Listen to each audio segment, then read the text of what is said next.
जून 1984 ये जिहड़ा हमला होया इहदी अगवाई एक सिख जरनैल नूं सौंपी गई, कुलदीप सिंह बराड़। फिर जनरल RS दयाल उस तो भी बड़ा अफसर, वो भी सारे इस ऑपरेशन का कमांडर बनया। 18वीं सदी कोई सिख सोच भी नहीं सकता सी कि दरबार साहब उत्ते हमला करने वाला कोई जरनैल सिख हो सकता। उदों मुगलों दी फौजां चढ़दियां सी ते ये मेरा ख्याल सिख कोई कल्पना भी नहीं सी कर सकता कि कोई सिख भी ये पाप कर सकता।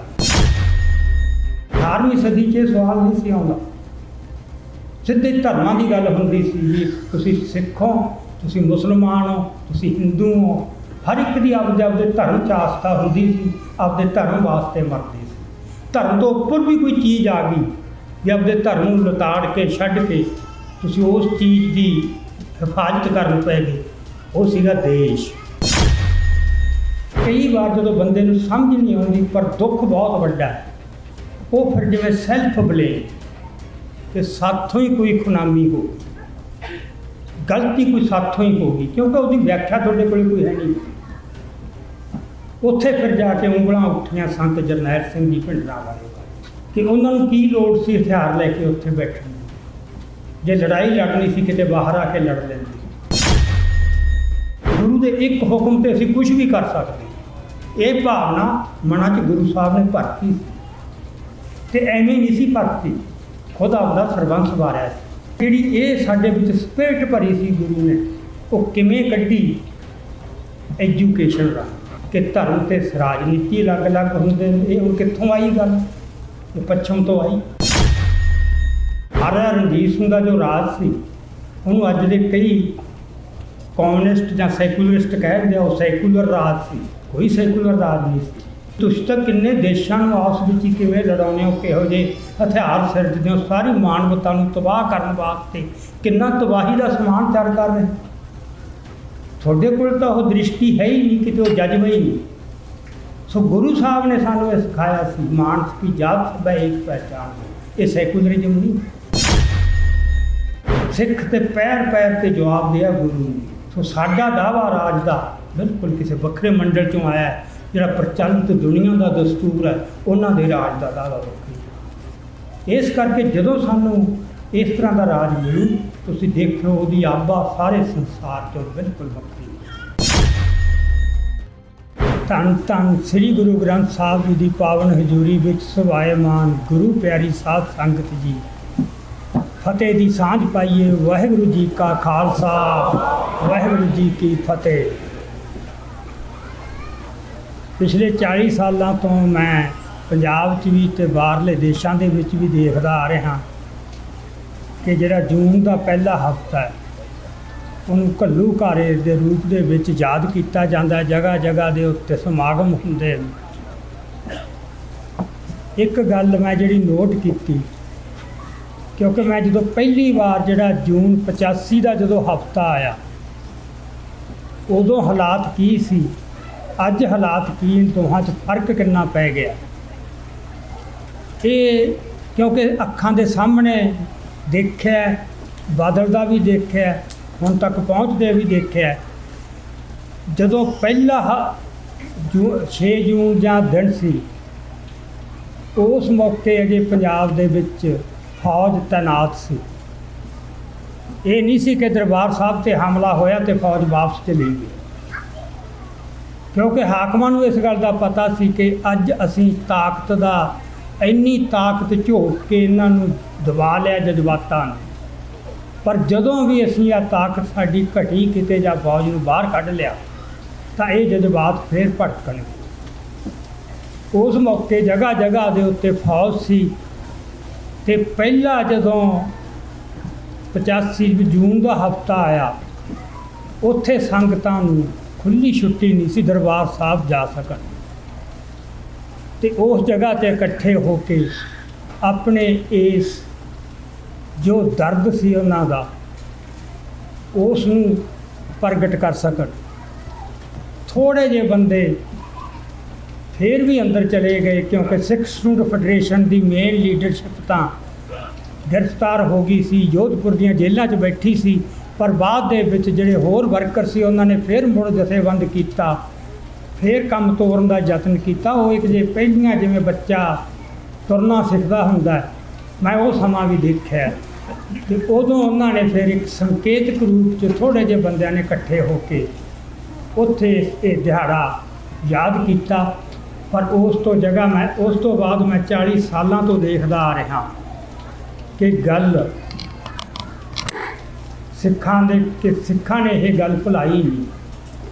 ਦੁਸ਼ਮਣ ਨੂੰ ਇਹ ਸੀ ਕਿ ਹੌਲੀ ਹੌਲੀ ਸਮੇਂ ਨਾਲ ਵੱਡੇ ਵੱਡੇ ਦਰਦ ਲੋਕ ਭੁੱਲ ਜਾਂਦੇ ਨੇ। ਆਪਾਂ ਪਰਿਵਾਰਾਂ 'ਚ ਵੀ ਦੇਖਦੇ ਹਾਂ, ਵਿਅਕਤੀਗਤ ਜੀਵਨ 'ਚ ਵੀ ਦੇਖਦੇ ਹਾਂ, ਵੱਡੇ ਵੱਡੇ ਸਦਮੇ ਆਉਂਦੇ ਨੇ ਜ਼ਿੰਦਗੀ 'ਚ।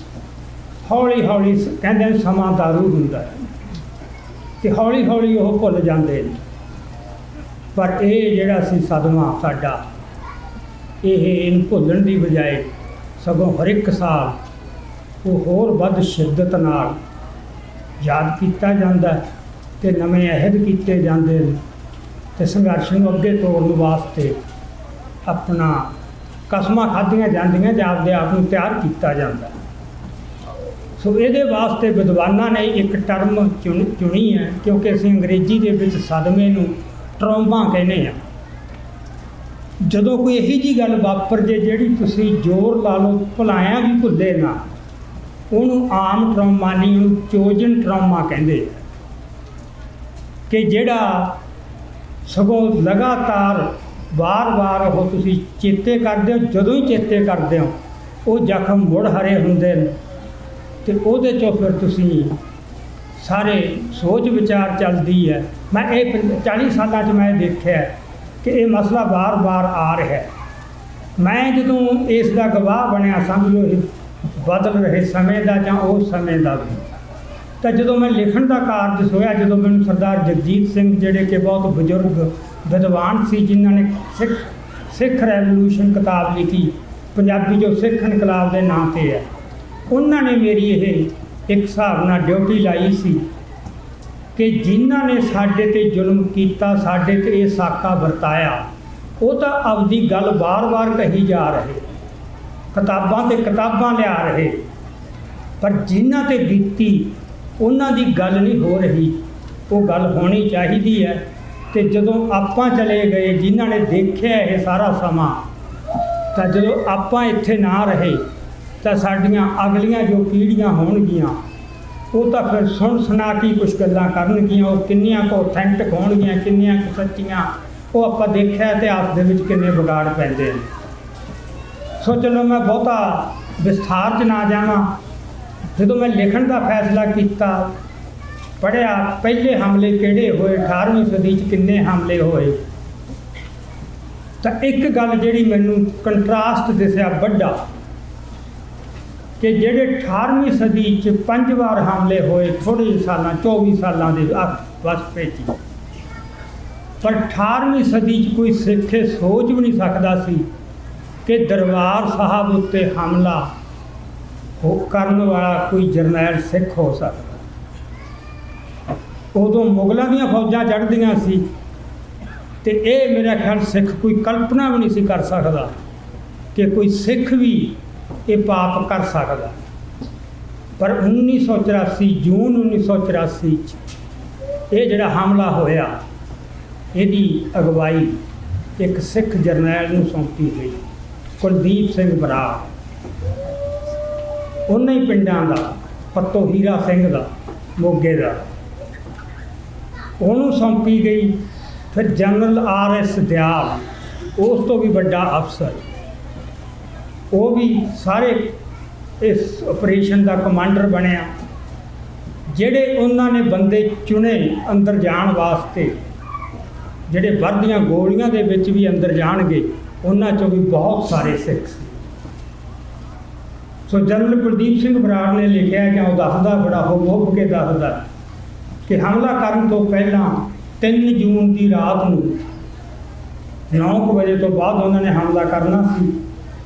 ਇੱਧਰ ਘੰਟਾ ਘਰ ਵਾਲੇ ਪਾਸੇ ਉਹਨੇ ਆਪਣੀ ਫੌਜ ਇਕੱਠੀ ਕੀਤੀ। ਜਿਨ੍ਹਾਂ ਨੇ ਅੰਦਰ ਵੜਨਾ ਸੀ ਉਹ ਚੁਣਵੇਂ ਕਮਾਂਡੋ ਸੀ, ਜਿਨ੍ਹਾਂ ਨੂੰ ਬਹੁਤ ਟ੍ਰੇਨਿੰਗ ਦਿੱਤੀ ਗਈ ਸੀ ਵੀ ਜਿੰਨੀਆਂ ਮਰਜ਼ੀ ਵਰਦੀਆਂ ਗੋਲੀਆਂ 'ਚ ਵੀ ਉਹਨਾਂ ਨੇ ਬੜੀ ਚੁਸਤੀ ਤੇ ਬੜੀ ਬਹਾਦਰੀ ਦੇ ਨਾਲ ਉਹਨਾਂ ਨੇ ਅੱਗੇ ਵਧਣਾ ਹੁੰਦਾ ਤੇ ਆਪਣੇ ਜੋ ਉਹਨਾਂ ਨੂੰ ਟਾਸਕ ਸੌਂਪਿਆ ਹੁੰਦਾ ਉਹ ਪੂਰਾ ਕਰਨਾ ਹੁੰਦਾ। ਉਹ 6 ਦੀਆਂ ਟੋਲੀਆਂ ਬਣਾਈਆਂ ਉਹਨਾਂ ਨੇ ਕਿ ਪਹਿਲਾਂ ਇੱਕ ਟੋਲੀ ਅੰਦਰ ਜਾਊ, ਫਿਰ ਦੂਜੀ ਜਾਊ, ਫਿਰ ਤੀਜੀ ਜਾਊ। ਉਹਨਾਂ ਨੂੰ ਪਹਿਲਾਂ ਉਹਨੇ ਫਿਰ ਭਾਸ਼ਣ ਦਿੱਤਾ ਤਿਆਰ ਕਰਨ ਵਾਸਤੇ।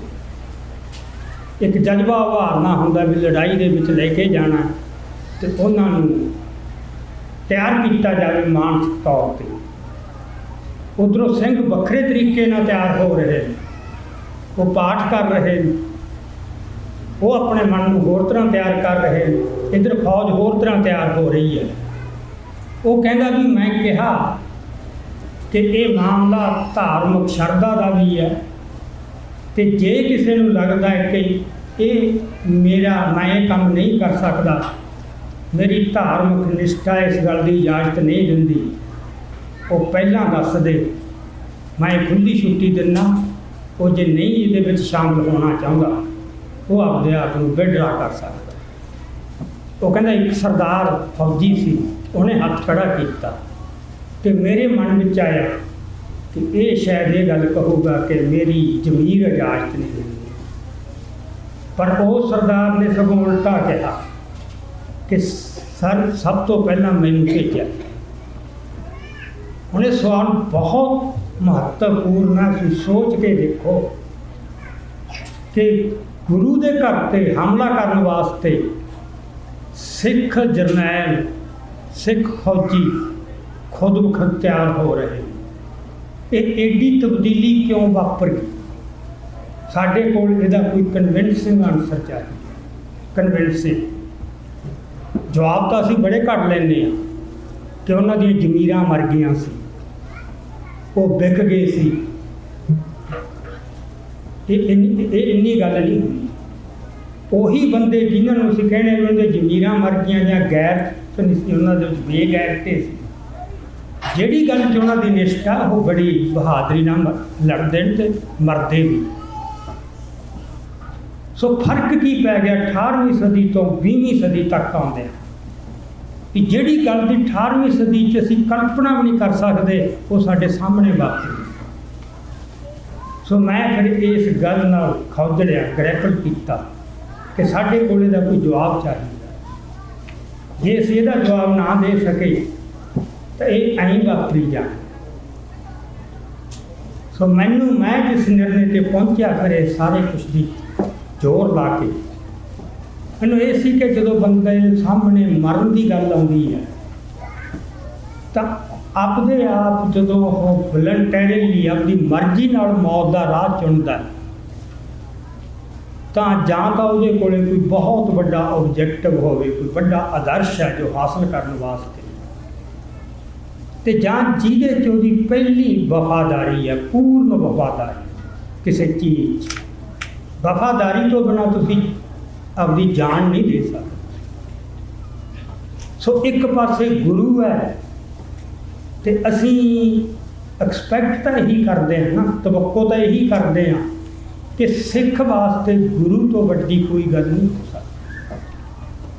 ਜੇ ਇੱਕ ਸਿੱਖ ਨੂੰ ਅਸੀਂ ਕਹੀਏ ਵੀ ਇੱਕ ਪਾਸੇ ਤੇਰਾ ਪਰਿਵਾਰ ਹੈ, ਇੱਕ ਪਾਸੇ ਗੁਰੂ ਹੈ, ਜੇ ਤੈਨੂੰ ਚੋਣ ਕਰਨ ਦਾ ਸਵਾਲ ਆ ਜੇ ਤੂੰ ਪਰਿਵਾਰ ਨੂੰ ਪਹਿਲ ਦੇਵੇਂਗਾ ਕਿ ਗੁਰੂ ਨੂੰ ਪਹਿਲ ਦੇਵੇਂਗਾ? ਮੇਰਾ ਖਿਆਲ ਕੋਈ ਸਿੱਖ ਵੀ ਇਹ ਗੱਲ ਕਹਿਣ ਦੀ ਹਿਮਾਕਤ ਨਹੀਂ ਕਰੂਗਾ ਕਿ ਮੈਂ ਗੁਰੂ ਨੂੰ ਨਹੀਂ, ਮੈਂ ਤਾਂ ਆਪਣੇ ਪਰਿਵਾਰ ਨੂੰ ਪਹਿਲ ਦੂੰ। ਇਹ ਕਲੰਕ ਕੋਈ ਵੀ ਸਿੱਖ ਕੱਟਣਾ ਨਹੀਂ ਚਾਹਦਾ, ਕਰ ਸਕੇ ਨਾ ਕਰ ਸਕੇ। ਹਰ ਸਿੱਖ ਇਹ ਦਾਅਵਾ ਕਰੂ ਵੀ ਮੇਰੀ ਪਹਿਲੀ ਤੇ ਪੂਰਨ ਵਫਾਦਾਰੀ ਮੇਰੇ ਗੁਰੂ ਪ੍ਰਤੀ ਹੈ। ਪਰ ਜੇ ਇਹ ਗੱਲ ਸੀ ਤਾਂ ਫਿਰ ਉੱਥੇ ਕੀ ਹੋ ਗਿਆ ਜੂਨ 84 'ਚ ਕਿ ਸਿੱਖੀ ਇਸ ਗੱਲ ਵਾਸਤੇ ਸਿੱਖ ਜਰਨੈਲ, ਸਿੱਖ ਫੌਜੀ ਤਿਆਰ ਹੋ ਗਏ ਕਿ ਹਾਂ ਜੀ ਅਸੀਂ ਤਿਆਰ ਹਾਂ, ਸਾਨੂੰ ਹੁਕਮ ਕਰੋ। ਹੁਣ ਇੱਥੇ ਫਿਰ ਗੱਲ ਇਹ ਸੀ ਕਿ ਇੱਕ ਤਬਦੀਲੀ ਕੀ ਆਈ, ਜਿਹੜੀ ਪੂਰਨ ਵਫਾਦਾਰੀ ਹੈ ਜਾਂ ਪਹਿਲੀ ਵਫਾਦਾਰੀ ਹੈ ਜਿਹਦੀ ਅਸੀਂ ਤਵੱਕੋ ਕਰਦੇ ਕਿ ਗੁਰੂ ਤੋਂ ਵੱਡੀ ਹੋਰ ਕਿਹੜੀ ਚੀਜ਼ ਹੋ ਸਕਦੀ। ਬੰਦਾ ਕਹੇ ਮੈਂ ਗੁਰੂ ਦੀ ਨਹੀਂ, ਮੈਂ ਤਾਂ ਦੂਜੀ ਚੀਜ਼ ਵਾਸਤੇ ਆਪਣੀ ਜਾਨ ਕੁਰਬਾਨ ਕਰੂੰਗਾ। ਗੁਰੂ ਤੋਂ ਉੱਪਰ ਕੀ ਹੋ ਸਕਦਾ? ਆਮ ਸਾਡੀ ਜਿਹੜੀ ਕਾਮਨ ਸੈਂਸ ਹੈ ਉਹਨੂੰ ਇਹੀ ਲੱਗਦਾ ਵੀ ਤੋਂ ਉੱਤੇ ਕੁਛ ਵੀ ਨਹੀਂ ਹੋ ਸਕਦਾ। ਪਰ ਜੇ ਨਾ ਹੋਵੇ ਤਾਂ ਫਿਰ ਇਸ ਤਰ੍ਹਾਂ ਨਹੀਂ ਸੀ ਕਰ ਸਕਦੇ। ਹੁਣ ਆਹ ਇੱਕ ਘੁੰਡੀ ਸੀ ਜਿਹਨੂੰ ਖੋਲ੍ਹਣ ਦੀ ਲੋੜ ਸੀ ਕਿ ਇਹ ਕੀ ਹੋ ਗਿਆ, ਸਾਡੇ ਮਨਾਂ 'ਚ ਗੁਰੂ ਤੋਂ ਵੀ ਉੱਚੀ ਕੋਈ ਚੀਜ਼ ਬਣਾਤੀ, ਉਦੋਂ ਵੀ ਪਵਿੱਤਰ, ਜਿਹਦੀ ਰਾਖੀ ਕਰਨ ਵਾਸਤੇ ਤੁਸੀਂ ਆਪਣੇ ਜਿਹੜਾ ਤੁਹਾਡਾ ਸ਼ਰਧਾ ਦਾ ਮੁੱਖ ਕੇਂਦਰ ਹੈ, ਆਪਣਾ ਇੱਕ ਹਿਸਾਬ ਨਾਲ ਗੁਰੂ 'ਤੇ ਹਮਲਾ ਕਰ ਰਹੇ ਹੋ। ਉਹ ਹੈਗਾ ਦੇਸ਼। ਕਿ ਧਰਮ ਵੱਡਾ, ਗੁਰੂ ਵੱਡਾ ਕਿ ਦੇਸ਼ ਵੱਡਾ, ਧਰਮ ਵੱਡਾ ਕਿ ਦੇਸ਼ ਵੱਡਾ। ਜੇ ਧਰਮ ਤੇ ਦੇਸ਼ 'ਚੋਂ ਚੋਣ ਕਰਨੀ ਆ ਜੇ ਪੈ ਜੇ ਤੁਹਾਨੂੰ, ਤੁਸੀਂ ਕਿਹੜੀ ਚੀਜ਼ ਨੂੰ ਚੁਣੋਗੇ? ਇਹ ਸਵਾਲ ਅੱਜ ਵੀ ਹੈ ਸਾਡੇ ਸਾਹਮਣੇ, ਇਹ ਵਾਰ-ਵਾਰ ਆਊਗਾ ਸਿੱਖਾਂ ਦੇ ਸਾਹਮਣੇ ਮਾਡਰਨ ਵਰਲਡ ਦੇ ਵਿੱਚ ਰਹਿੰਦੇ। 18ਵੀਂ ਸਦੀ 'ਚ ਇਹ ਸਵਾਲ ਨਹੀਂ ਸੀ ਆਉਂਦਾ। ਸਿੱਧੇ ਧਰਮਾਂ ਦੀ ਗੱਲ ਹੁੰਦੀ ਸੀ ਵੀ ਤੁਸੀਂ ਸਿੱਖ ਹੋ, ਤੁਸੀਂ ਮੁਸਲਮਾਨ ਹੋ, ਤੁਸੀਂ ਹਿੰਦੂ ਹੋ। ਹਰ ਇੱਕ ਦੀ ਆਪਦੇ ਧਰਮ 'ਚ ਆਸਥਾ ਹੁੰਦੀ ਸੀ, ਆਪਦੇ ਧਰਮ ਵਾਸਤੇ ਮਰਦੇ ਸੀ। ਧਰਮ ਤੋਂ ਉੱਪਰ ਵੀ ਕੋਈ ਚੀਜ਼ ਆ ਗਈ ਵੀ ਆਪਦੇ ਧਰਮ ਨੂੰ ਲਤਾੜ ਕੇ ਛੱਡ ਕੇ ਤੁਸੀਂ ਉਸ ਚੀਜ਼ ਦੀ ਹਿਫਾਜ਼ਤ ਕਰਨ ਪੈ ਗਏ, ਉਹ ਸੀਗਾ ਦੇਸ਼। ਸੋਚੋ ਤੁਸੀਂ, ਦੇਸ਼ ਭਗਤੀ ਜਿਹੜਾ ਉਹਨੇ ਲੈਕਚਰ ਦਿੱਤਾ ਜਨਰਲ ਕੁਲਦੀਪ ਸਿੰਘ ਬਰਾੜ ਨੇ, ਉਹ ਇਹੀ ਸੀ ਕਿ ਅੱਜ ਦੇਸ਼ ਨੂੰ ਬਚਾਉਣ ਵਾਸਤੇ ਸਾਨੂੰ ਬਹੁਤ ਹੀ ਭਾਰੇ ਮਨ ਨਾਲ ਇਹ ਫੈਸਲਾ ਕਰਨਾ ਪਿਆ। ਜੇ ਅਸੀਂ ਇਹ ਨਹੀਂ ਕਰਾਂਗੇ ਤਾਂ ਖਤਰਾ ਦੇਸ਼ ਨੂੰ ਹੈ। ਇਹ ਦੇਖੋ ਕਿੱਡੀ ਟੇਢ ਪੈ ਗਈ 18ਵੀਂ ਸਦੀ ਤੋਂ 20ਵੀਂ ਸਦੀ ਤੱਕ ਆਉਂਦਿਆਂ, ਕਿ ਸਾਡੇ ਮਨ 'ਚ ਜਚਾਤਾ ਕਿ ਦੇਸ਼ ਸੁਪਰੀਮ ਹੈ, ਸਭ ਤੋਂ ਵੱਡੀ ਚੀਜ਼ ਹੈ। ਉਹਦੇ ਵਾਸਤੇ ਤੁਸੀਂ ਆਪਦੇ ਗੁਰੂ ਦੇ ਉਲਟ ਵੀ ਜਾ ਸਕਦੇ ਹੋ। ਅਤੇ ਨਹੀਂ ਤਾਂ ਕਲਪਨਾ ਵੀ ਨਹੀਂ ਸੀ ਕੀਤੀ ਜਾ ਸਕਦੀ ਕਿ ਦਰਬਾਰ ਸਾਹਿਬ 'ਤੇ ਹਮਲਾ ਵੀ ਹੋ ਸਕਦਾ। ਮੈਂ ਸਿੱਖਾਂ ਨੂੰ ਕਾਫੀ ਚਿਰ ਪਤਾ ਨਾ ਲੱਗਿਆ ਭਾਣਾ ਕੀ ਵਾਪਰ ਗਿਆ, ਕਿਉਂ, ਇਹੀ ਜਿਹੀ ਕਿਹੜੀ ਗੱਲ ਹੋ ਗਈ ਸੀ। ਜਿਸ ਤਰ੍ਹਾਂ ਡਾਕਟਰ ਆਪਣੇ ਅਮਰਜੀਤ ਸਿੰਘ ਜੀ ਕਹਿ ਕੇ ਗਏ ਕਿ ਕਈ ਵਾਰ ਜਦੋਂ ਬੰਦੇ ਨੂੰ ਸਮਝ ਨਹੀਂ ਆਉਂਦੀ ਪਰ ਦੁੱਖ ਬਹੁਤ ਵੱਡਾ, ਉਹ ਫਿਰ ਜਿਵੇਂ ਸੈਲਫ ਬਲੇਮ ਕਿ ਸਾਥੋਂ ਹੀ ਕੋਈ ਖੁਨਾਮੀ ਹੋ ਗਈ, ਗਲਤੀ ਕੋਈ ਸਾਥੋਂ ਹੀ ਹੋ ਗਈ, ਕਿਉਂਕਿ ਉਹਦੀ ਵਿਆਖਿਆ ਤੁਹਾਡੇ ਕੋਲ ਕੋਈ ਹੈ ਨਹੀਂ। ਉੱਥੇ ਫਿਰ ਜਾ ਕੇ ਉਂਗਲਾਂ ਉੱਠੀਆਂ ਸੰਤ ਜਰਨੈਲ ਸਿੰਘ ਜੀ ਭਿੰਡਰਾਂਵਾਲੇ ਬਾਰੇ ਕਿ ਉਹਨਾਂ ਨੂੰ ਕੀ ਲੋੜ ਸੀ ਹਥਿਆਰ ਲੈ ਕੇ ਉੱਥੇ ਬੈਠਣ ਦੀ। ਜੇ ਲੜਾਈ ਲੜਨੀ ਸੀ ਕਿਤੇ ਬਾਹਰ ਆ ਕੇ ਲੜ ਲੈਂਦੇ। ਜੇ ਉੱਥੇ ਨਾ ਬੈਠੇ ਹੁੰਦੇ, ਜੇ ਉਹ ਉੱਥੇ ਹਥਿਆਰ ਨਾ ਲਿਜਾਂਦੇ, ਜੇ ਉੱਥੇ ਬੈਠ ਕੇ ਉਹਨਾਂ ਨੇ ਉਹ ਹਥਿਆਰਬੰਦ ਕਾਰਵਾਈਆਂ ਨਾ ਕੀਤੀਆਂ ਹੁੰਦੀਆਂ ਤਾਂ ਦਰਬਾਰ ਸਾਹਿਬ 'ਤੇ ਹਮਲਾ ਨਹੀਂ ਸੀ। ਸੋ ਕੌਮ ਨੇ ਸੰਤਾਂ ਨੂੰ ਮੁੜ ਕੇ ਦੋਸ਼ੀ ਠਹਿਰਾਉਣਾ ਸ਼ੁਰੂ ਕਰਤਾ। ਅੱਜ ਫਰਕ ਪੈ ਗਿਆ, ਤੁਹਾਨੂੰ ਨਹੀਂ ਅੱਜ ਯਕੀਨ ਹੋ ਸਕਦਾ।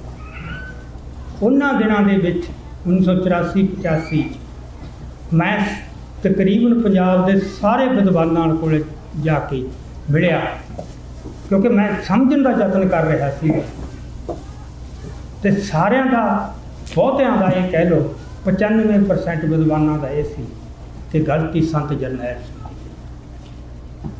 ਇੱਕ ਬਹੁਤ ਵੱਡੀ ਸਾਡੀ ਧਾਰਮਿਕ ਹਸਤੀ ਨੇ ਮੈਨੂੰ ਇਹ ਕਿਹਾ, ਕਹਿੰਦਾ ਇੱਕ ਬੰਦੇ ਨੇ ਸਾਰੀ ਕੌਮ ਨੂੰ ਉਬਲਦੇ ਕੜਾਹੇ 'ਚ ਸੁੱਟਤਾ। ਸਾਡੇ ਨਾਲ ਅੱਜ ਜੋ ਹੋ ਰਿਹਾ ਉਹਦਾ ਦੋਸ਼ੀ ਭਿੰਡਰਾਂਵਾਲਾ।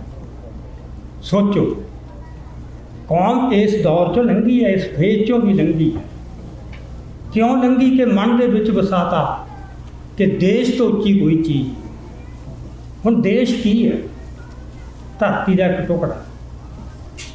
ਉੱਥੋਂ ਦੀ ਹਕੂਮਤ ਆਪਦੇ ਸਵਾਰਥ ਮੁਤਾਬਕ ਉਹਦੀਆਂ ਹੱਦਾਂ ਤੈਅ ਕਰਦੀ ਹੈ। ਉਹ ਕੋਈ ਰੱਬੀ ਤਾਂ ਨਹੀਂ, ਰੱਬ ਨੇ ਕੋਈ ਦੇਸ਼ ਨਹੀਂ ਸਿਰਜੇ। ਇੱਥੇ ਬੰਦਿਆਂ ਨੇ ਆਪਦੀ ਲਾਲਸਾ 'ਚੋਂ, ਕਬਜ਼ੇ ਕਰਨ ਦੀ ਲਾਲਸਾ 'ਚੋਂ, ਦੂਜਿਆਂ ਨੂੰ ਦਬਾਉਣ ਦੀ ਲਾਲਸਾ 'ਚੋਂ ਧਰਤੀ ਦੇ ਇਸ ਤਰ੍ਹਾਂ ਲਕੀਰਾਂ ਖਿੱਚ ਲਈਆਂ। ਆ ਮੇਰਾ ਰਾਜ, ਆ ਤੇਰਾ ਰਾਜ, ਆ ਫਲਾਣੇ ਦਾ ਰਾਜ। ਬੰਦਿਆਂ ਦੇ ਮਨਾਂ 'ਚੋਂ ਨਿਕਲੀ ਹੋਈ ਗੱਲ, ਇਹ ਕੋਈ ਦੈਵੀ ਜਾਂ ਇਲਾਹੀ ਨਹੀਂ। ਆਪਦੇ ਦੁਨਿਆਵੀ ਸਵਾਰਥਾਂ 'ਚੋਂ ਸਿਰਜੇ ਰਾਜ ਨੂੰ ਬਚਾਉਣ ਵਾਸਤੇ ਬੰਦਿਆਂ ਦੇ ਮਨਾਂ 'ਚ ਗੱਲ ਪਾਤੀ ਕਿ ਇਦੋਂ ਵੱਡੀ ਪਵਿੱਤਰ ਅਤੇ ਉੱਤਮ ਚੀਜ਼ ਕੋਈ ਨਹੀਂ ਹੋ ਸਕਦੀ। ਇਹਦੇ ਵਾਸਤੇ ਜਾਨ ਦੇਣੀ ਇੱਕ ਬਹੁਤ ਪਵਿੱਤਰ ਕਾਰਜ ਹੈ। ਤੇ ਇਸ ਕਰਕੇ ਵੀ ਤੁਸੀਂ ਆਪਦੇ ਧਰਮ ਦੇ ਵਿੱਚ ਇਹ ਤੋਂ ਧਰਮ ਵੀ ਕੁਰਬਾਨ ਕੀਤਾ ਜਾ ਸਕਦਾ। ਕੀਤਾ ਲੋਕਾਂ ਸਾਡੇ ਅਫਸਰਾਂ ਨੇ ਕੀਤਾ। ਕਿੰਨੇ ਸਿੱਖ ਅਫਸਰ, ਕਿੰਨੇ ਸਿੱਖ ਜਰਨੈਲ, ਕਿੰਨੇ ਸਿੱਖ ਪੱਤਰਕਾਰ, ਕਿੰਨੇ ਸਿੱਖ ਜੱਜ, ਕਿੱਥੇ ਕਿੱਥੇ ਪਹੁੰਚੇ ਹੋਏ ਸੀ ਸਾਡੇ ਬੰਦੇ ਹਰ ਖੇਤਰ ਦੇ ਵਿੱਚ।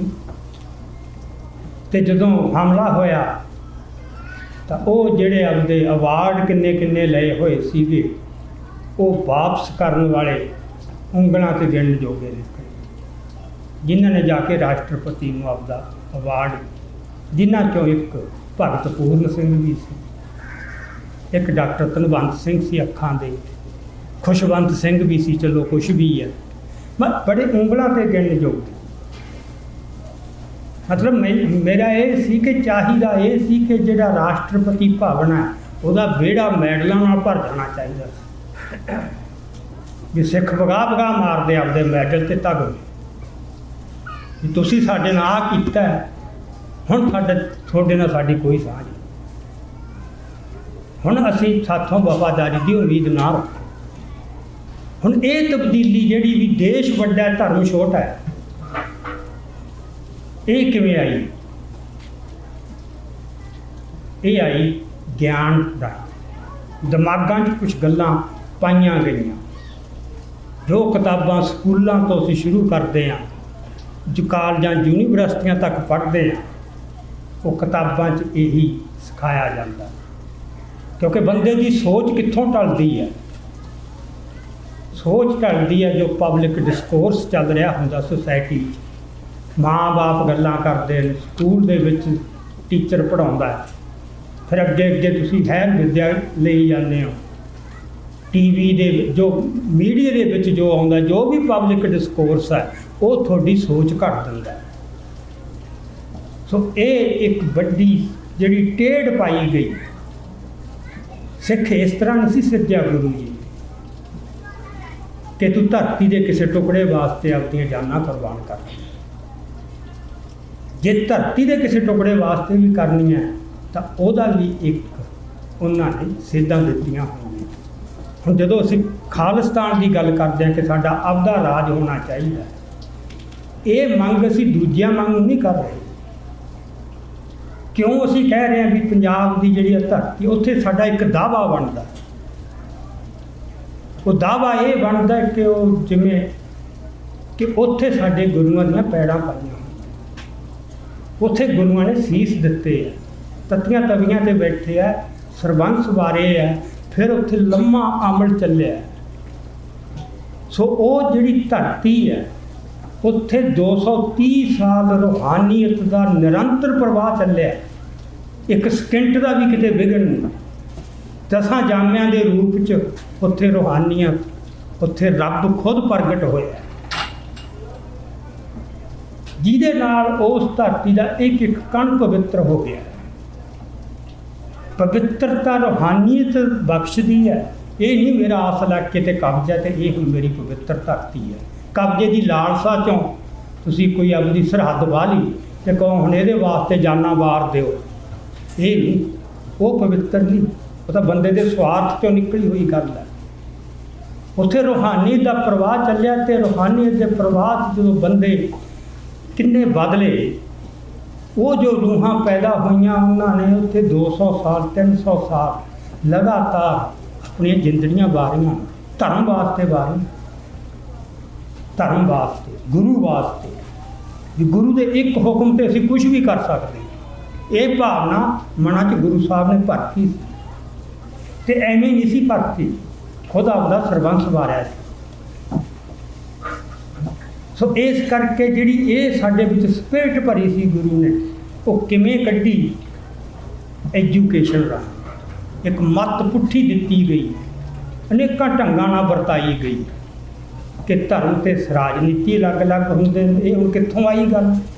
ਇਹ ਪੱਛਮ ਤੋਂ ਆਈ, ਸਾਡੇ ਤਾਂ ਕਿਤੇ ਹੈ ਹੀ ਨਹੀਂ ਸੀ। ਉਦੋਂ ਪਹਿਲਾਂ ਤੁਸੀਂ ਪੜ੍ਹ ਲਓ, ਕਿਤੇ ਇਹ ਗੱਲ ਹੀ ਨਹੀਂ ਸੀ। ਧਰਮ ਰਾਜਨੀਤੀਆਂ ਰਲ ਗਾ ਕੇ ਕੰਮ ਖਰਾਬ ਕਰ ਦਿੰਦਾ। ਹੁਣ ਮਹਾਰਾਜਾ ਰਣਜੀਤ ਸਿੰਘ ਦਾ ਜੋ ਰਾਜ ਸੀ, ਉਹਨੂੰ ਅੱਜ ਦੇ ਕਈ ਕਮਿਊਨਿਸਟ ਜਾਂ ਸੈਕੂਲਰਿਸਟ ਕਹਿ ਦਿੰਦੇ, ਉਹ ਸੈਕੂਲਰ ਰਾਜ ਸੀ। कोई सैकुलर राज नहीं सी। वो सिख धर्म दी कदरां कीमतां ते उस्तरिया राज सी। वो कहंदे ने कि उत्थे कोई वितकरा नहीं सी। वितकरा किवें हो सकदा? गुरु ने सानूं किते वितकरा, जिथे मानस की जात सब है एक पहचान वो, इदू वड्डा तुहाडा दुनिया का किहड़ा सिद्धांत है सैकुलरिज्म का? भी तुसीं तां किन्ने देशां नूं आपस विच ही किवें लड़ाउने हो, किहो जिहे हथियार सिरजदे हो, सारी मानवता नूं तबाह करन वास्ते किन्ना तबाही का समान त्यार कर रहे। तुहाडे कोल तां ओह दृष्टि है ही नहीं, किते ओह जज्बा ही नहीं। सो गुरु साहब ने सानूं ये सिखाया सी, मानस की जात सब है एक पहचान हो। ये सैकुलरिज्म नहीं, ये सिख धर्म की एक सिक्ख्या है, एक स्पिरिट है जिहदे च गुरुआं ने सानूं रंगिया।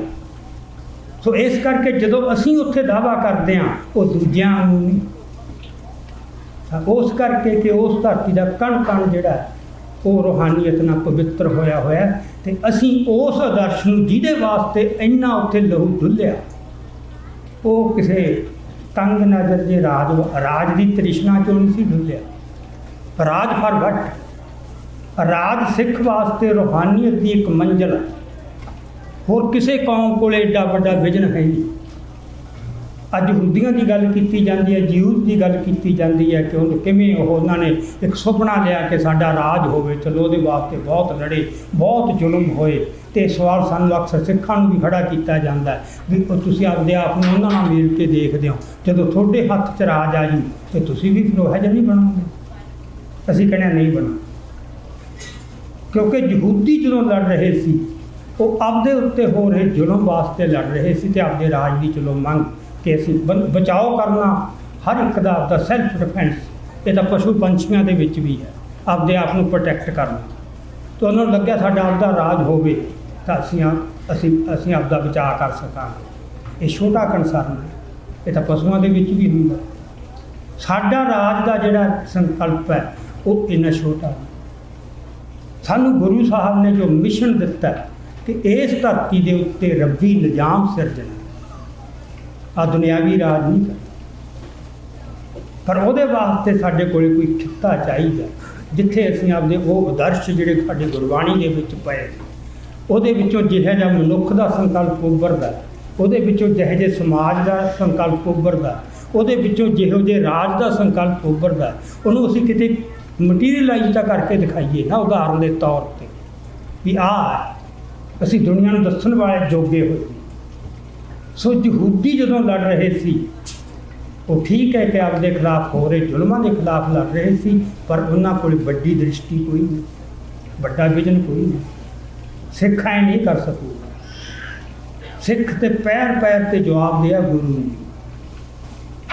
गुरु ग्रंथ साहब अगे जो नतमस्तक होंगे, जो हर रोज़ गुरबाणी पढ़ते हैं, अरदास करते हैं, हुक्मनामा लेने हैं, वो सानू इस राह नहीं पैना, क्योंकि उत्थों विजन बड़ा भी वही मानस की जात को बैर मुर कितने नफरत की कोई जगह ही नहीं, उत्थे प्यार ही प्यार है, किसी बैर विरोध की नहीं। वो तो एडा बड़ा विशाल साडा विजन बनता। सो ये जिहड़ा गल है ना भी तुसीं उहो जिहा हुण भी सानूं कई कहंदे ने भी जां थोड़ा ईरान वर्गा हो जां इजराइल वर्गा हो, साडे कोल उहदा जवाब होना चाहिए। असीं कई बार दबाव हेठ आ जाते कि नहीं, मतलब साडे कोल सिद्धांतक तौर पर एक कन्विंसिंग आंसर होना चाहिए कि यहूदियों को। मैं ये सरदार हरिंदर सिंह महबूब को पूछा सी, मेरे मन में शंका खड़ा होया बहुत साल पहला, मैं भी किते ये तो नहीं हो भी आपां भी उन्हां वर्गे बन जाइए। उन्हें बड़े ठरमे नाल आराम नाल जवाब दिता सी, कहंदा नहीं, जदों वो लड़ भी रहे सी उन्हां दे सामने कोई बड़ा विजन नहीं सी, वो तो आपदे बचाव वास्ते लड़ाई कर रहे सी। असीं निरे आपदे वास्ते नहीं लड़दे, तां ही साडा किरदार वखरा। ये जिहड़ी साडी स्पिरिट प्रगट हुंदी है, भावें किसान अंदोलन वेले हुई जिहनूं दुनिया मन गई, वो एवें नहीं हो जाती। साढ़े साहां चो सारा गुरबाणी का संदेश पिया। सानू पैर पैर तो महाराजा रणजीत सिंह का उस मौके विंडिकटिव ना होना, बदलाखोर ना होना। तुसीं देखो राज कदों आया, एक सदी के जुल्मां बाद, सदी भर किहो जे जुल्म होए जी। मीर मन्नू, जकरिया खान, प्रोक्सीयर, वो सारे किहो जे जुल्म होए, बच्चे वड्ढ के टोटे करके मावां दे गलां च पाने। वो एक सदी के जुल्म पए पिछे ਆਮ ਤੌਰ 'ਤੇ ਜਦੋਂ ਕਿਸੇ ਕੌਮ ਨੂੰ ਕਮਿਊਨਿਟੀ ਨੂੰ ਰਾਜ ਮਿਲਦਾ ਤਾਂ ਇੱਕਦਮ ਉਹ ਪਹਿਲਾਂ ਵੀ ਹਿਸਾਬ ਕਿਤਾਬ ਬਰਾਬਰ ਕਰੀਏ ਵੀ ਹੁਣ ਦੂਣੀ ਭਾਜੀ ਮੋੜ ਗਈ। ਇਹ ਬਿਰਤੀ ਹੈ ਤਾਂ ਇਨਸਾਨੀ ਬਿਰਤੀ ਨਹੀਂ, ਹੈਵਾਨੀ ਹੈ, ਪਰ ਬੰਦਾ ਹੈਵਾਨ ਬਣਦਾ।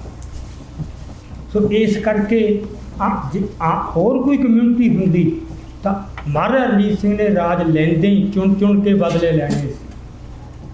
ਪਰ ਤੁਸੀਂ ਦੇਖੋ ਇੰਨੇ ਜ਼ੁਲਮਾਂ ਤੋਂ ਬਾਅਦ ਰਾਜ ਮਿਲਿਆ, ਇੰਨੀ ਯਾਦ ਤਾਜ਼ਾ ਹੈ ਜੀ। ਉਹ ਵੀ ਲਾਹੌਰ ਦਾ ਨਖਾਸ ਚੌਂਕ ਜਿੱਥੇ ਸਾਰੇ ਜ਼ੁਲਮ ਹੋਏ, ਉਹ ਵੀ ਮਹਾਰਾਜਾ ਰਣਜੀਤ ਸਿੰਘ ਦੇ ਸਾਹਮਣੇ ਸੀ, ਪਰ ਕਿਤੇ ਵੀ ਮਨ 'ਚ ਬਦਲਾ ਲੈਣ ਦੀ ਭਾਵਨਾ ਪੈਦਾ ਨਹੀਂ ਹੋਈ। ਇਹ ਐਵੇਂ ਨਹੀਂ ਸੀ ਹੋ ਰਿਹਾ। ਇਹ as a person Maharaja Ranjit Singh ਦੀ ਵਡਿਆਈ ਨਹੀਂ, ਐਜ ਏ ਸਿੱਖ ਹੈ। ਉਹ ਗੁਰੂ ਨੂੰ ਸਮਰਪਿਤ ਸੀ, ਉਹ ਗੁਰੂ ਤੋਂ ਬੇਮੁਖ ਹੋ ਕੇ ਨਹੀਂ ਸੀ ਕੁਛ ਕਰ ਸਕਦਾ। ਸੋ ਇਸ ਕਰਕੇ ਜਿਹੜੀ ਇਹ ਗੱਲ ਹੈ ਆਪਣੀ, ਜਿਹੜੀ ਮੈਂ ਇਸ ਤੋਂ ਸ਼ੁਰੂ ਕੀਤੀ ਸੀ ਕਿ 40 ਸਾਲਾਂ 'ਚ ਮੈਂ ਜੋ ਕੁਛ ਓਬਜ਼ਰਵ ਕੀਤਾ, ਕਿਸ ਕਿਸਮ ਦੇ ਦੌਰਾਂ ਦੇ ਵਿੱਚੋਂ ਕੌਮ ਗੁਜ਼ਰੀ ਹੈ, ਉਹਦੇ 'ਚੋਂ ਕੌਮ ਦੇ ਬਦਲਦੇ ਆਉਂਦੇ ਉਤਰਾਅ ਚੜ੍ਹਾਅ ਵੀ ਦੇਖੇ ਅਤੇ ਹਾਕਮਾਂ ਦੇ ਬਹੁਤ ਵੱਖੋ ਵੱਖਰੇ ਚਰਿੱਤਰ ਵੀ ਦੇਖਦੇ। ਕਦੇ ਉਹ ਤੁਹਾਨੂੰ ਸਿੱਧਾ ਮਾਰਦੇ ਅਤੇ ਕਦੇ ਗਲਵਕੜੀ 'ਚ ਲੈ ਕੇ ਮਾਰਨ ਦੇ ਦੋ ਢੰਗ ਹੁੰਦੇ। ਇੱਕ ਹੈ ਕਿ ਸਿੱਧਾ ਇਹਨੂੰ ਮਾਰੋ, ਦੁਸ਼ਮਣ ਹੈ, ਇੱਕ ਹੈ ਵੀ ਨਹੀਂ ਤੂੰ ਸਾਡਾ ਮਿੱਤਰ। ਉਹਨੂੰ ਗਲਵਕੜੀ 'ਚ ਲੈ ਕੇ ਵੀ ਇੱਕ ਢੰਗ ਦੁਨੀਆ 'ਚ ਇਹ ਵੀ ਚੱਲਦਾ। ਇਹ ਦੋਹੇ ਚਰਿੱਤਰ ਅਜਮਾਏ ਨੇ ਪਿਛਲੇ 40 ਸਾਲਾਂ ਤੋਂ, ਹੁਣ ਵੀ ਚੱਲ ਰਹੇ। ਹੁਣ ਇੱਕ ਪਾਸੇ ਆਪਾਂ ਬੈਠੇ ਇਹ ਯਾਦ ਕਰ ਰਹੇ ਹਾਂ, ਸਾਰੇ ਦੁਨੀਆ 'ਚ ਜਿੱਥੇ ਵੀ ਸਿੱਖ ਬੈਠਾ ਆਹ ਦਿਨ ਯਾਦ ਕਰ ਰਿਹਾ ਵੀ ਸਾਡੇ ਨਾਲ ਕੀ ਹੋਇਆ ਸੀ। ਦੂਜੇ ਪਾਸੇ ਤੁਸੀਂ ਪੰਜਾਬ ਦੀਆਂ ਜਿਹੜੀਆਂ ਹੁਣ ਚੋਣਾਂ ਹੋਈਆਂ, ਉਹਦੇ ਨਤੀਜੇ ਇਸ ਤੋਂ ਪਹਿਲਾਂ ਕਦੇ ਪਿੰਡਾਂ ਦੇ ਵਿੱਚ BJP ਦੇ ਪੋਲ ਬੂਥ ਨਹੀਂ ਲੱਗੇ ਸੀ। ਇਸ ਤੋਂ ਪਹਿਲਾਂ BJP ਪਿੰਡਾਂ 'ਚ ਵੜਨ ਦੀ ਨਹੀਂ ਸੀ ਮਤਲਬ ਕਰ ਸਕਦੀ ਜ਼ਰੂਰਤ, ਪਰ ਇਸ ਵਾਰ ਸਾਰੇ ਪਿੰਡਾਂ 'ਚ ਉਹਨਾਂ ਦੇ ਬੂਥ ਲੱਗੇ। ਈਵਨ ਜਿਹੜਾ ਬਰਗਾੜੀ ਵੀ ਲੱਗੇ, ਬਹਿਬਲ ਕਲਾਂ ਵੀ ਲੱਗੇ, ਕੋਟਕਪੂਰੇ ਵੀ ਲੱਗੇ। ਕਿੰਨੀ ਵੋਟ ਪਈ ਹੈ। ਸਾਡੇ ਪਿੰਡ ਦਾ ਮੈਨੂੰ ਰਿਪੋਰਟ ਮਿਲੀ, ਵੱਡਾ ਪਿੰਡ ਹੈ, ਮੁੱਢ ਤੋਂ ਪੰਥਕ ਪਿੰਡ ਹੈ, ਕਦੇ ਸੋਚਿਆ ਵੀ ਨਹੀਂ ਸੀ ਜਾ ਸਕਦਾ ਵੀ 5 ਵੀ ਵੋਟਾਂ ਉੱਥੋਂ BJP ਨੂੰ ਪੈ ਜਾਣਗੀਆਂ। 200 ਵੋਟ BJP ਨੂੰ ਪਈ ਹੈ। ਇਹ ਕੀ ਹੋ ਰਿਹਾ? ਸੋਚੋ, ਸੋਚੇ ਤੋਂ ਬਗੈਰ ਅਤੇ ਉਹਦੇ ਕੋਈ ਜਵਾਬ ਲੱਭੇ ਬਗੈਰ ਅਤੇ ਫਿਰ ਕੋਈ ਉਪਾਅ ਕੀਤੇ ਬਗੈਰ ਅਸੀਂ ਅੱਗੇ ਨਹੀਂ ਵੱਧ ਸਕਦਾ। ਇਕੱਲਾ ਰੋਹ ਆ ਜਾਣਾ, ਗੁੱਸਾ ਪ੍ਰਗਟ ਕਰ ਲੈਣਾ, ਚਲੋ ਇਹ ਜ਼ਰੂਰੀ ਹੈ ਲੜਨ ਵਾਸਤੇ, ਪਰ ਇਹ ਤੁਹਾਨੂੰ ਹਰ ਗੱਲ ਸਾਹਮਣੇ ਸਪਸ਼ਟ ਦਿਸਣੀ ਚਾਹੀਦੀ ਹੈ। ਜੇ ਰਸਤਾ ਸਾਫ਼ ਨਹੀਂ, ਗਿਆਨੀ ਸੰਤ ਸਿੰਘ ਮਸਕੀਨ ਦੀ ਗੱਲ ਮੈਨੂੰ ਬਹੁਤ ਚੰਗੀ ਲੱਗੀ। ਉਹਨਾਂ ਨੇ ਇੱਕ ਥਾਂ 'ਤੇ ਗੱਲ ਕੀਤੀ ਹੈ, ਬੌਧਿਕਤਾ ਅਤੇ ਭਾਵੁਕਤਾ। ਕਿਸਾਨ ਅੰਦੋਲਨ ਦੌਰਾਨ ਤੁਸੀਂ ਅਕਸਰ ਸੁਣਿਆ ਹੋਊਗਾ ਕਿਸਾਨ ਆਗੂ ਵੀ ਹੋਸ਼ 'ਚ ਰਹਿ ਕੇ ਚੱਲੋ, ਜੋਸ਼ 'ਚ ਅੰਨੇ ਨਾ ਹੋ। ਉਹ ਆਪਣੇ ਬੰਦਿਆਂ ਨੂੰ ਕਹਿੰਦੇ ਹੁੰਦੇ ਵੀ ਜੋਸ਼ ਬੜੀ ਮਾੜੀ ਚੀਜ਼ ਹੈ, ਹੋਸ਼ ਤੋਂ ਬਗੈਰ ਕੁਛ ਨਹੀਂ। ਪਰ ਜੋ ਇਹਦੀ ਵਿਆਖਿਆ ਗਿਆਨੀ ਸੰਤ ਸਿੰਘ ਮਸਕੀਨ ਨੇ ਕੀਤੀ ਹੈ, ਉਹ ਬਹੁਤ ਮੈਨੂੰ ਚੰਗੀ ਲੱਗੀ। ਉਹ ਕਹਿੰਦਾ ਵੀ ਭਾਵੁਕਤਾ ਤੋਂ ਬਿਨਾਂ, ਭਾਵਨਾਵਾਂ ਤੋਂ ਬਿਨਾਂ, ਜਜ਼ਬਿਆਂ ਤੋਂ ਬਿਨਾਂ ਬੰਦਾ ਹੈ ਕੀ? ਇਹ ਤਾਂ ਬਹੁਤ ਜ਼ਰੂਰੀ ਹੈ ਤੁਹਾਡੇ 'ਚ ਭਾਵੁਕਤਾ ਹੋਵੇ, ਜਜ਼ਬੇ ਹੋਣ, ਭਾਵਨਾਵਾਂ ਹੋਣ, ਪਰ ਇਕੱਲੀਆਂ ਭਾਵਨਾਵਾਂ ਨਾਲ ਤੁਸੀਂ ਕੁਛ ਹਾਸਲ ਨਹੀਂ ਕਰ ਸਕਦੇ। ਲੜਨ ਵਾਸਤੇ ਜਜ਼ਬਾ ਜ਼ਰੂਰੀ ਹੈ, ਪਰ ਇਕੱਲੇ ਜਜ਼ਬੇ ਨਾਲ ਨਹੀਂ ਲੜਿਆ ਜਾ ਸਕਦਾ। ਜਿੱਥੇ ਫਿਰ ਇਹ ਹੈ ਕਿ ਬੌਧਿਕਤਾ ਵੀ ਜ਼ਰੂਰੀ ਹੈ, ਜਿੱਥੇ ਤੁਸੀਂ ਆਪਦਾ ਰਸਤਾ ਐਨ ਸਾਫ਼ ਰੂਪ 'ਚ ਦੇਖਣਾ, ਡਰਾ ਕਰਨਾ ਵੀ ਅਸੀਂ ਕਿਹੜੇ ਰਸਤੇ 'ਤੇ ਕਿਵੇਂ ਚੱਲਣਾ, ਉਹਨੂੰ ਅਕਸਰ ਕਹਿਣਾ ਬੌਧਿਕਤਾ। ਇਹਦੀ ਤਸ਼ਬੀਹ ਦਿੱਤੀ ਹੈ ਗਿਆਨੀ ਮਸਕੀਨ ਜੀ ਨੇ ਕਿ ਜਿਹੜੀ ਭਾਵੁਕਤਾ ਹੈ, ਜਿਹੜੇ ਜਜ਼ਬੇ ਉਹ ਪੈਰ ਹੈ, ਅਤੇ ਜਿਹੜਾ ਬੌਧਿਕਤਾ ਹੈ ਉਹ ਅੱਖਾਂ। ਜਜ਼ਬੇ ਬਗੈਰ ਤੁਹਾਡਾ ਪੈਰ ਚੱਲਣਗੇ ਨਹੀਂ, ਤੁਸੀਂ ਉੱਥੇ ਹੀ ਖੜੇ ਰਹੋਗੇ। ਜੇ ਜਜ਼ਬਾ ਨਹੀਂ ਅੰਦਰ ਕੀ ਹੈ, ਮਿੱਟੀ ਨੂੰ ਖੜੇ ਰਹੋਗੇ। ਬੌਧਿਕਤਾ ਜਿੰਨੀ ਮਰਜ਼ੀ ਹੋਵੇ, ਬੜੀਆਂ ਮਨ 'ਚ ਵਿਚਾਰਾਂ ਹੋਣਗੀਆਂ, ਬੜੀਆਂ ਸੋਚਾਂ ਹੋਣਗੀਆਂ, ਪਰ ਕੁਛ ਕਰਨ ਦੀ ਹਿੰਮਤ ਨਹੀਂ। ਉਹ ਹਿੰਮਤ ਆਊਗੀ ਜਜ਼ਬੇ ਨਾਲ। ਇਸ ਕਰਕੇ ਜਜ਼ਬਾ ਸਾਡੇ ਪੈਰ ਹੈ।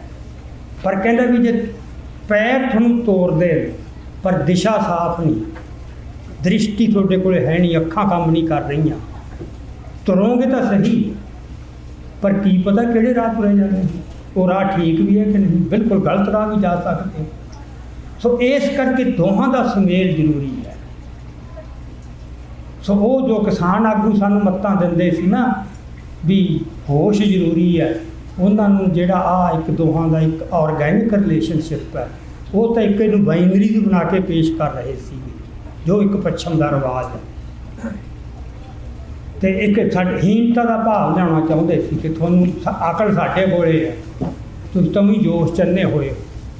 ਮੈਂ ਉਦੋਂ ਉਹਨਾਂ ਦਾ ਜਵਾਬ ਦਿੱਤਾ ਸੀਗਾ ਕਿ ਜਿਹੜੇ ਬੰਦੇ ਕਹਿੰਦੇ ਨਾ ਜੋਸ਼ ਦੇ ਨਾਲ ਹੋਸ਼ ਜ਼ਰੂਰੀ ਹੈ, ਉਹ ਤਾਂ ਜਦੋਂ ਉਹਨਾਂ ਨੇ ਪੰਜਾਬ ਤੋਂ ਦਿੱਲੀ ਨੂੰ ਜਾਣ ਦਾ ਫੈਸਲਾ ਕੀਤਾ ਸੀ 26 ਨਵੰਬਰ ਨੂੰ ਵੀ ਦਿੱਲੀ ਚੱਲੋ, ਉਹਨਾਂ ਨੇ ਤਾਂ ਇਹ ਫੈਸਲਾ ਕੀਤਾ ਸੀ ਜਿੱਥੇ ਸਾਨੂੰ ਰੋਕਣਗੇ ਅਸੀਂ ਉੱਥੇ ਬਹਿ ਜਾ। ਅਤੇ ਉਹ ਤਾਂ ਉੱਥੇ ਬੈਠੇ ਹੁੰਦੇ ਜੇ ਇਕੱਲੇ ਜੋਸ਼ ਵਾਲੇ ਹੋਸ਼ ਵਾਲੇ ਹੁੰਦੇ, ਉਹਨਾਂ ਦੇ ਉਸ ਹੋਸ਼ ਨੇ ਦਿੱਲੀ ਨਹੀਂ ਸੀ ਲੈ ਜਾਣਾ। ਉਹ ਤਾਂ ਸ਼ੰਭੂ ਦੇ ਬਾਰਡਰ 'ਤੇ ਡੱਬ ਵਾਲੀ ਅਤੇ ਖਨੌਰੀ ਦੇ ਬਾਰਡਰ 'ਤੇ ਬੈਠੇ ਹੁੰਦੇ। ਉਹ ਤਾਂ ਰਾਸ਼ਨ ਇਕੱਠਾ ਕਰ ਲਿਆ ਸੀ ਉਹਨੇ ਕਈ ਮਹੀਨਿਆਂ ਦਾ ਕਿ ਇੱਥੇ ਬਹਿ ਕੇ ਲੰਗਰ ਛਕਿਆ ਕਰਾਂਗੇ, ਸਪੀਚਾਂ ਦਿਆ ਕਰਾਂਗੇ, ਬਸ। ਸੋ ਕੌਣ ਲੱਗਿਆ ਦਿੱਲੀ? ਉਹ ਜੋਸ਼ ਵਾਲੇ ਲਗੇ ਨੌਜਵਾਨ, ਧੱਕ ਕੇ ਲਗੇ, ਵੀਰ ਕੇ ਲਗੇ, ਉਹਨਾਂ ਤੋਂ ਨਾਬਰ ਹੋ ਕੇ ਗਏ। ਅਤੇ ਦਿੱਲੀ ਵੀ ਫਿਰ ਜਦੋਂ ਪਹੁੰਚ ਗਏ, ਇਹ ਜਿਹੜੇ ਹੋਸ਼ ਵਾਲੇ ਸੀ ਉਹ ਕਹਿੰਦੇ ਸੀ ਆਪਾਂ ਨੂੰ ਨਾ ਬਰਾੜੀ ਮੈਦਾਨ ਦੇ ਵਿੱਚ ਜਾਣਾ ਚਾਹੀਦਾ। ਉੱਧਰੋਂ ਅਮਿਤ ਸ਼ਾਹ ਕਹਿ ਰਿਹਾ ਕਿ ਸਿੰਘੂ ਬਾਰਡਰ ਨਾ ਬੈਠੋ, ਅਸੀਂ ਤੁਹਾਨੂੰ ਇੱਕ ਵਧੀਆ ਸੋਹਣੀ ਜਗ੍ਹਾ ਜਿੱਥੇ ਨਰਕਾਰੀਆਂ ਦੇ ਦੀਵਾਨ ਲੱਗਦੇ, ਮੈਦਾਨ ਹੈ ਨਰਕਾਰੀਆਂ ਦਾ, ਉੱਥੇ ਇਹਨੂੰ ਬਰਾੜੀ ਮੈਦਾਨ ਕਹਿੰਦੇ, ਵੀ ਤੁਸੀਂ ਉੱਥੇ ਆ ਕੇ ਬਹਿ ਜਾਓ, ਉੱਥੇ ਸੌਖਾ ਰਹੇ। ਉਹ ਕੰਧਾਂ ਆਲੇ ਦੁਆਲੇ ਸਾਰੀਆਂ, ਉਹ ਤਾਂ ਤੁਹਾਨੂੰ ਇੱਕ ਬਲਗਣ 'ਚ ਬਿਠਾਉਣਾ ਚਾਹੁੰਦੇ ਸੀ ਤਾਂ ਕਿ ਇਹਨਾਂ ਨੂੰ ਮੁੜ ਕੇ ਕਾਬੂ ਕੀਤਾ ਜਾ ਸਕੇ।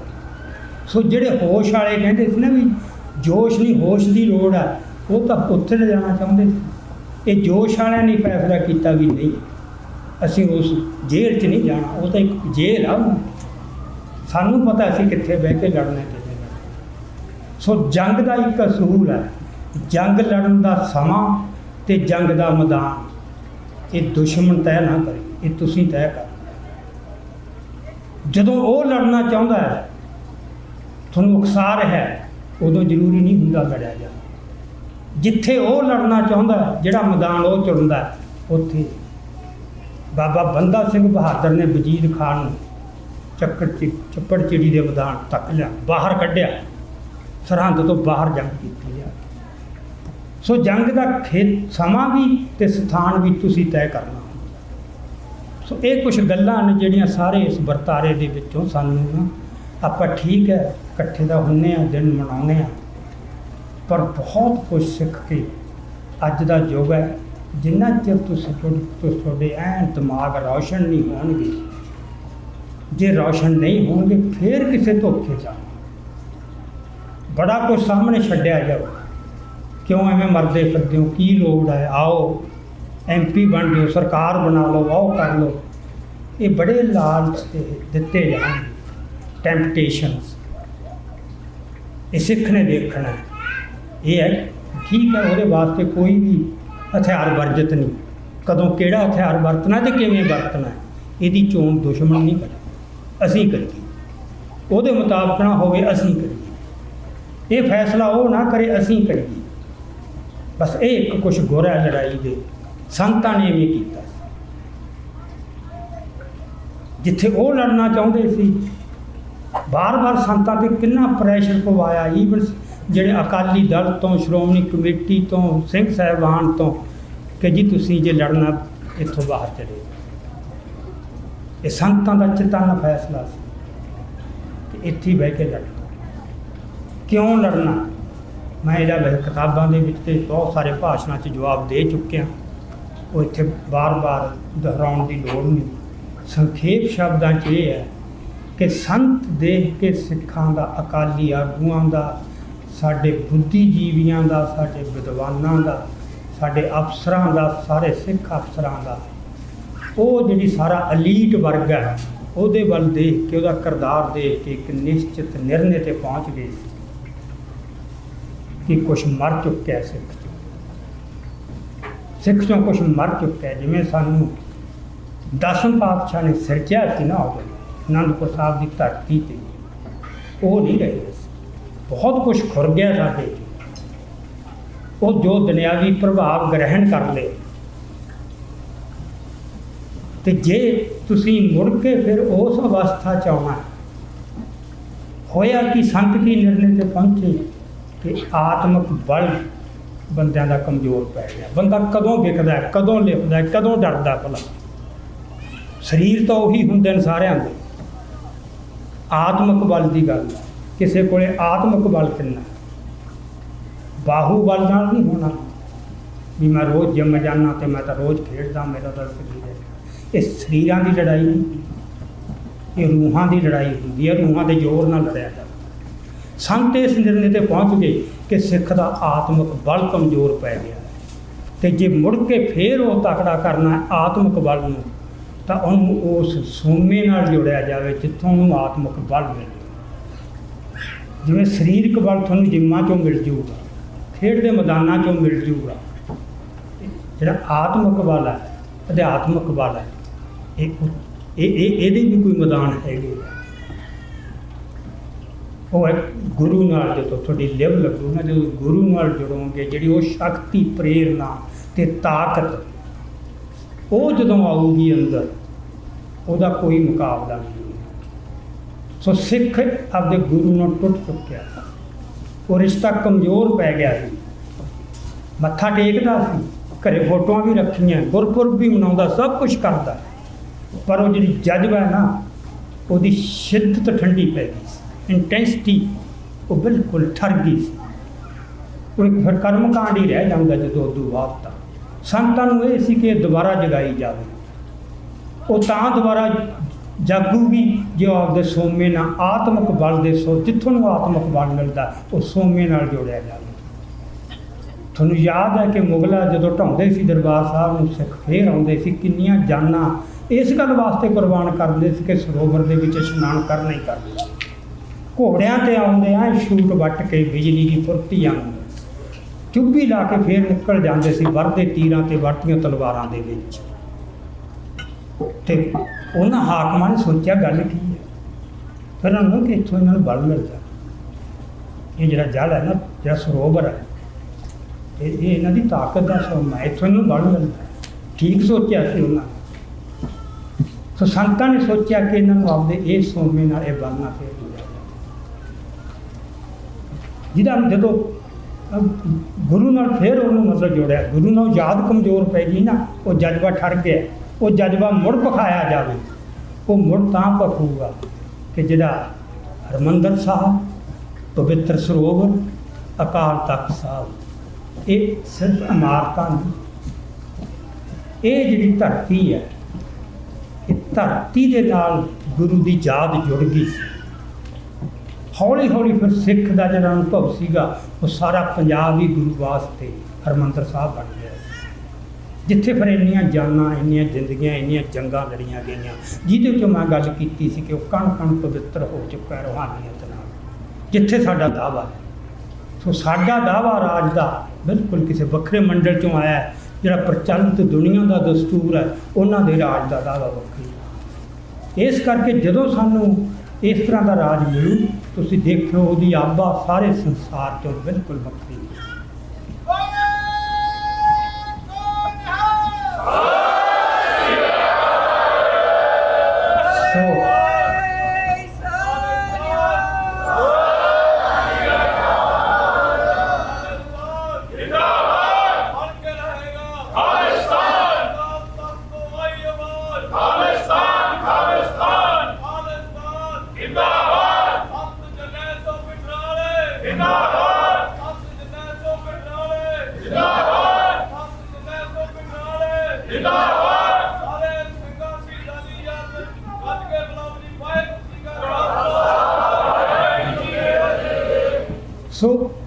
ਦ੍ਰਿਸ਼ਟੀ ਲੈ ਕੇ ਚੱਲਣਾ, ਆਪਾਂ ਇੰਨੀ ਸਪਸ਼ਟਤਾ ਨਾਲ, ਇੰਨੀ ਅਡੋਲਤਾ ਨਾਲ ਚੱਲਣਾ। ਫਿਰ ਦੇਖਿਓ ਕੌਮ ਦੇ ਵਿੱਚ ਕਿਸ ਕਿਸਮ ਦਾ ਜਜ਼ਬਾ ਭਰਿਆ ਜਾਊਗਾ। ਜਿੰਨੀ ਮਰਜ਼ੀ ਕੁਰਬਾਨੀਆਂ ਕਰਨੀਆਂ ਪੈ ਜਾਣ, ਜਿੰਨਾ ਮਰਜ਼ੀ ਸਮਾਂ ਲੱਗ ਜੇ, ਇੱਥੇ ਸਮਾਂ ਦੀ ਤਾਂ ਗੱਲ ਹੀ ਕੋਈ ਨਹੀਂ। ਸੋ ਮੇਰਾ ਖਿਆਲ ਹੈ ਕਿ ਹੁਣ ਕਾਫੀ ਸਮਾਂ ਹੋ ਗਿਆ, ਇਹ ਵਿਚਾਰਾਂ ਮੈਂ ਇੱਥੇ ਸਮੇਟਦਾ। ਸੋ ਆਗਿਆ ਦਿਓ। ਵਾਹਿਗੁਰੂ ਜੀ ਕਾ ਖਾਲਸਾ, ਵਾਹਿਗੁਰੂ ਜੀ ਕੀ ਫਤਿਹ।